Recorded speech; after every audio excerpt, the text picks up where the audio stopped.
Kasalukuyan na pong ikinakarga ang relief goods sa 5 C-130 planes na patungong Tacloban City Leyte ngayong araw. Mula sa Villamor Air Base sa Pasay, may news to go si Von Aquino live. Von? Maris, tama ka, ipinakarga na nga ang mga relief goods sa isa sa mga C-130 planes na pupunta sa Tacloban upang ihatid nga itong mga ayuda ng iba't ibang mga grupo pati na ng gobyerno. No?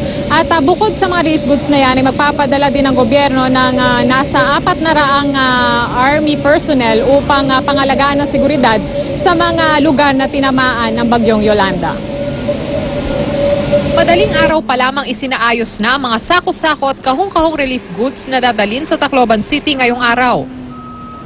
Ayon sa Philippine Air Force, tinatayang nasa 15 hanggang 17,000 pounds ng relief goods ang nakatakdang dalhin ng kada C-130 plane.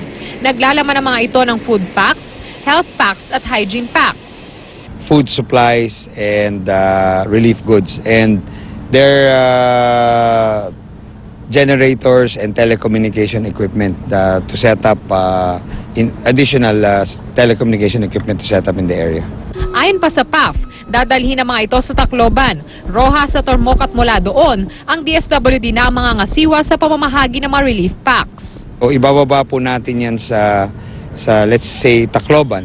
Meron po tayong mga helicopters na as we speak ngayon and yesterday, na-identify na yung mga outlying barangays that we have to service. So sila po yung magdadala niyan doon. Isasakay din sa mga C-130 ngayong araw ang nasa 400 Army personnel upang paigtingin ang seguridad ng transportasyon ng mga relief goods sa mga lugar na tinamaan ng bagyo.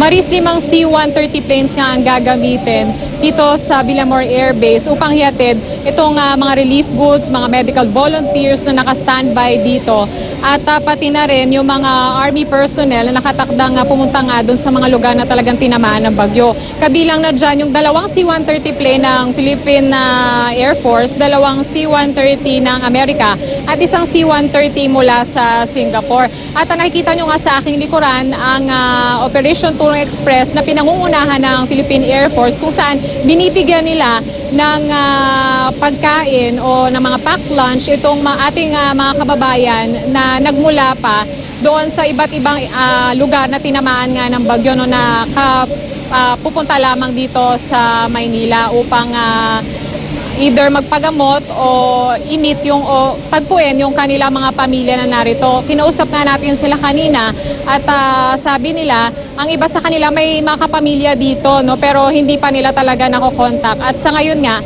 ay binibigyan sila ng panandaliang pagkain o yung tulong ng mula dito sa Philippine Air Force. Maris? Von, so I understand, itong sinasabi mong napakarami mga C-130 na magdadala ng mga relief goods, ano?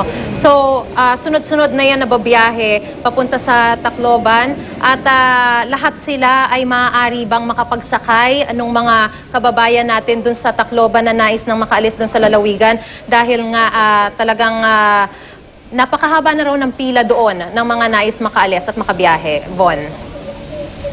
Sa ngayon, Maris, ang impormasyon natin mula sa Philippine Air Force, prioridad nila muna yung pagdadala ng mga relief goods mula dito patungo doon sa mga affected areas. No? Pero meron din tayong impormasyon na nagsasakay nga sila ng libre para doon sa ating mga kababayan mula doon sa Tacloban papunta dito sa Maynila o di naman kaya doon sa Cebu. Alright, maraming salamat, Von Aquino.